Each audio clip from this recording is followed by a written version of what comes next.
Monsieur le Président de la RDC, Félix Antoine Tshisekedi, alias Fachi Béton, bonjour. C'est avec respect que je m'interroge à votre sujet. La RDC est une république. Je pense donc avoir le droit et la liberté de m'exprimer aujourd'hui. Et si vous avez de la considération pour votre peuple, je vous prie de bien vouloir répondre à mes interrogations. Après plus de 18 ans de souffrance avec l'ancien président, quand vous êtes arrivé au pouvoir, pour nous, vous étiez comme le libérateur, le sauveur, vu tout ce que vous et votre père avez promis aux Congolais. Cela fait plus de 5 ans maintenant que vous êtes président de la RDC. Je ne peux pas dire que vous avez rien fait, parce que déjà, je n'habite pas au Congo.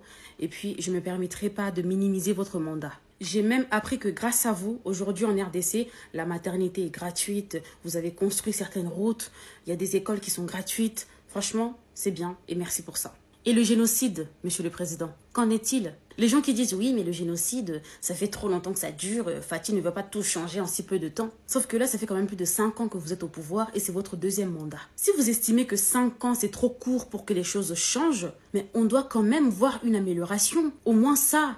Sauf que là, c'est de pire en pire. Comment se fait-il? On doit attendre combien de temps au juste? 100 ans pour que les choses s'améliorent? Quand il n'y aura plus aucune femme ni enfant à l'est du pays? S'il vous plaît, ça sert à quoi de mettre la gratuité de l'école pour des enfants qui se font tuer après? Pour des enfants qui finissent à Kolwezi, à travailler dans les mines, dans des conditions horribles, périlleuses. Pour des enfants qui, même quand ils font des études, à la fin, ils n'ont pas de travail et ils finissent voleurs. Pour des enfants qui se prostituent à 8 ans à Pakadjouma à cause de la pauvreté. Pour des enfants qui finissent à la rue, Chégué ou Fazer, d'autres à cause des soi-disant pasteurs qui disent qu'ils sont sorciers. C'est des pratiques qui se passent dans le pays que vous dirigez, monsieur le président. Vous en pensez quoi de ça? Ça sert à quoi de mettre la gratuité de la maternité pour des femmes qui se font violer et tuer toutes les minutes par les M23, laissant les enfants tout seuls? On a tous vu M. Zelensky aller combattre pour son peuple. Vous, à la CAN, quand la RDC a gagné contre le Maroc, on a vu des images de vous riant avec votre peuple, vous étiez heureux, etc. C'est très bien. Maintenant, n'oubliez pas que de l'autre côté, il y en a qui pleurent. Donc s'il faut, mettez un gilet pare-balles et allez combattre aussi pour eux. Et oui, la vie est un choix. Et être président de la RDC, c'est pas pour celui qui veut, hein. C'est pour celui qui peut. Est-ce que vous pouvez? Est-ce que vous pouvez stopper cette hémorragie du sang qui coule en RDC comme un robinet? Depuis des décennies, ça a commencé, j'étais même pas encore née. Maintenant, moi-même, je suis mère. Ça coule toujours autant. Ah! Franchement, est-ce que vous êtes sûr, monsieur le président, que l'armée congolaise n'est pas en capacité de chasser les M23 pour qu'ils arrêtent de tuer les gens? Vous êtes sûr? Mettons même l'armée de côté. Rien que le peuple congolais seul, sans armes, est capable de les chasser alors qu'ils sont armés. Ils sont combien? Ils sont combien? Et avec toute la richesse que le Congo a, c'est quelle arme qu'on ne peut pas financer pour être au même niveau de combat qu'eux? Vous savez que c'est possible en fait de les chasser? C'est possible. Mais pourquoi vous ne le faites pas? Pourquoi? Peut-être parce que ça arrange le monde entier et ça vous arrange aussi peut-être. J'insinue rien, hein. C'est une question. Ça vous arrange? Mais pas nous. On en a marre de mourir. Et en plus de ça, toujours la pauvreté. Non, ça nous arrange pas. Encore une fois, je ne minimise pas votre mandat. Peut-être que vous avez essayé de faire des choses pour que la situation de la RDC et celle à l'est du pays change. Mais monsieur le président, peu importe ce que vous avez essayé de faire ou mettre en place, pour l'instant, c'est un échec. Résultat, le peuple congolais meurt toujours de faim. Le peuple congolais est toujours aussi pauvre et se fait toujours tuer tous les jours. On appelle ça un échec total.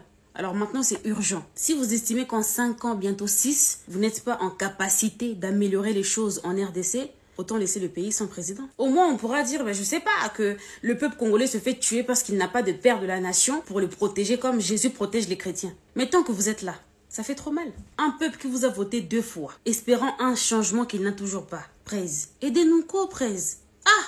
Et puis, vous n'êtes pas seul, hein. Vos ministres servent à quoi? Les amis, au Congo, il y a tellement de ministres. La prochaine fois, je vous ramène la liste de tous les ministres. C'est impressionnant. Ils sont talébélés. Il y a des ministres, des vice-ministres, des vice-premiers ministres, des ministres délégués, des ministres d'État. Tout ça là, ils sont payés pour quoi? Et puis les ministres en question, on les a vus là-bas dénoncer, soi-disant, en faisant les gestes que les léopards ont fait. Mais c'est pas possible, quoi.